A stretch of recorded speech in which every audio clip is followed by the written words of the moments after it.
Bienvenidos a este nuevo video de Ciencias Interactivas. Hoy estaremos hablando sobre las teorías de la evolución y para ello definiremos el concepto de evolución biológica, entendida como el cambio que sufren las especies a través del tiempo, es decir, las transformaciones que han sufrido para lograr sobrevivir y adaptarse a las condiciones del medio en el cual habitan.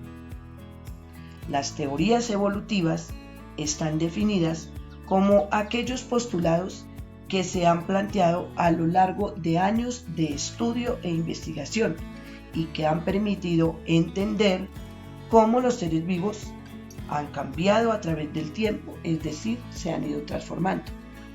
Existen varias teorías de la evolución, entre ellas el creacionismo. Los postulados del creacionismo consideran que la diversidad biológica existente, es decir, las diferentes especies, se deben a una creación divina, es decir, que hay un Dios, una deidad, que creó las especies tal cual como las conocemos hoy en día.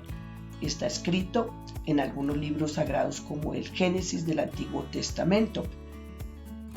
Otra de las teorías es el fijismo, cuyos exponentes son Carl von Linneo, a quien debemos la actual clasificación binomial de las especies, y Georges Cuvier, que es un naturalista francés. Esta teoría se dio en inicios del siglo XIX y se consideraba que las especies siempre han sido tal y cual las conocemos, es decir, que nunca han sufrido ninguna transformación, es decir, que son inmutables en el tiempo. Y obviamente, pues en cierta medida está apoyando la teoría creacionista. Otro exponente de una teoría de la evolución llamada lamarckismo es Jean-Baptiste Lamarck en el siglo XIX. Él consideraba que el medio ambiente en el que vivían todas las especies es cambiante, es decir, que cambia, que se transforma, bien sea por alguna situación natural como un terremoto, una inundación, y que los seres vivos deben adaptarse a ese nuevo medio, es decir, deben adaptarse a esos cambios.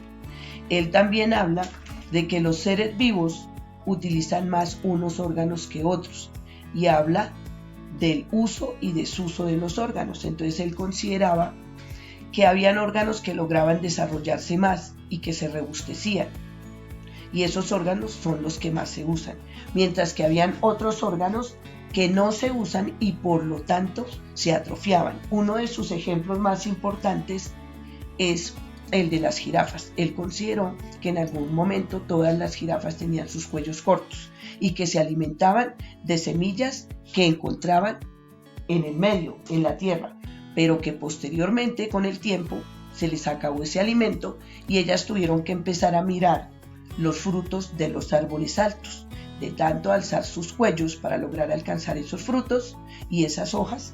Sencillamente ese cuello se fue transformando, evolucionó y por eso las jirafas tienen el cuello largo.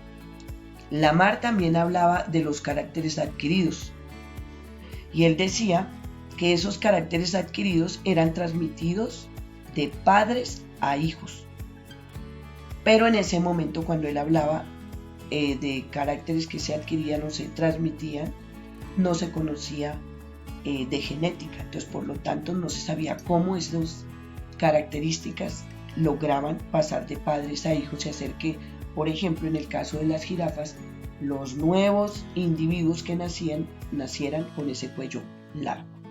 Viene una de las teorías más importantes, y que es la base de la teoría actual de la evolución, que es el darwinismo, cuyos exponentes son Charles Darwin y Alfred Russel Wallace.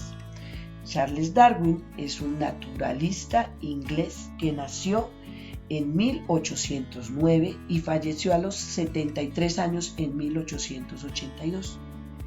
Él estudió las especies y consideraba que las especies cambian con el tiempo y que las especies nuevas provienen de unas especies preexistentes que existieron hace muchísimo tiempo y que las especies en general comparten un antepasado común, al que él llama ancestro común. Charles Darwin fue un naturalista que en 1831, a la edad de 22 años, decide embarcarse en una expedición científica a bordo de un barco llamado HMS Beagle. Es un viaje que hace por todo el mundo, que dura 57 meses, y de esos 57 meses, 42 estuvo navegando por Sudamérica. Digamos que toda su teoría se basa en las observaciones que hizo en Sudamérica.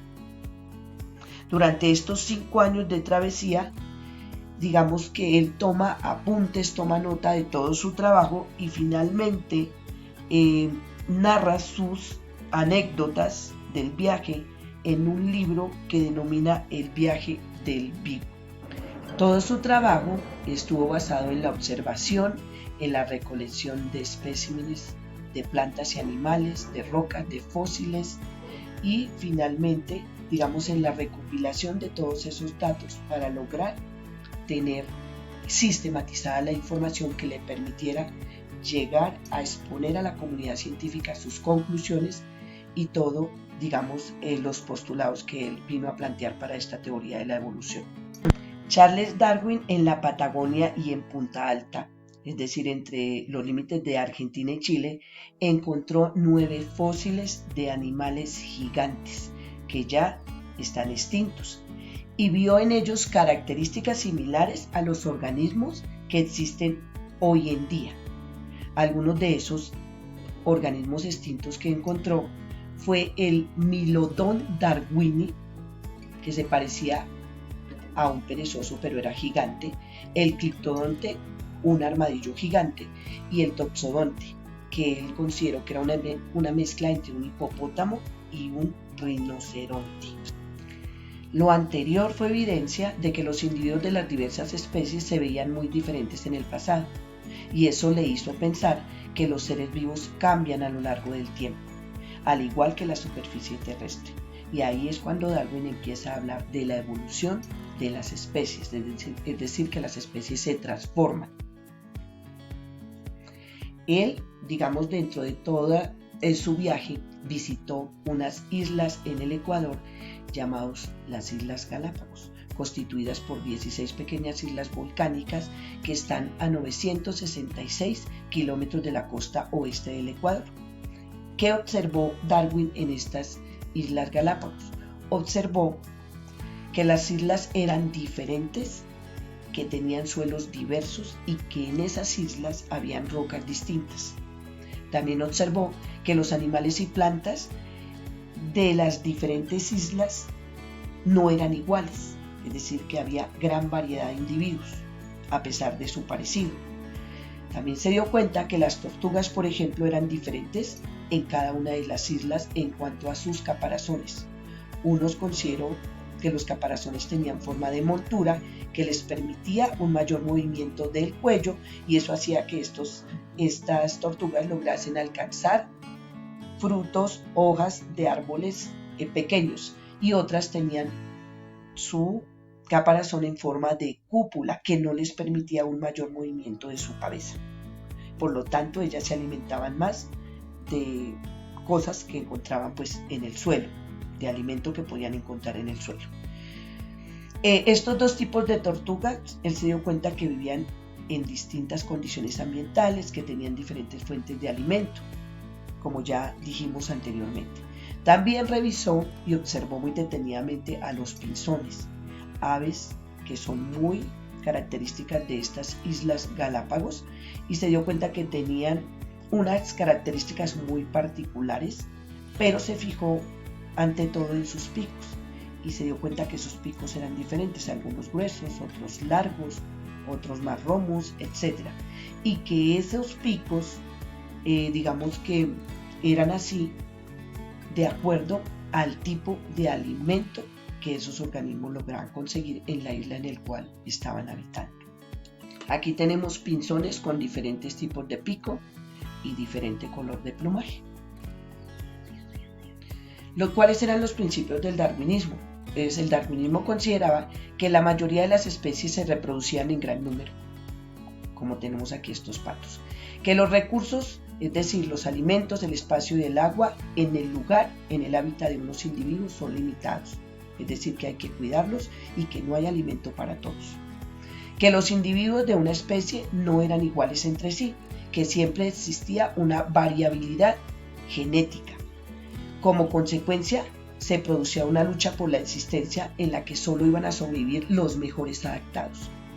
Es decir, no sobreviven los más fuertes, no, sobreviven los que se adapten mejor al medio en el cual viven. Y a eso él lo llamó selección natural.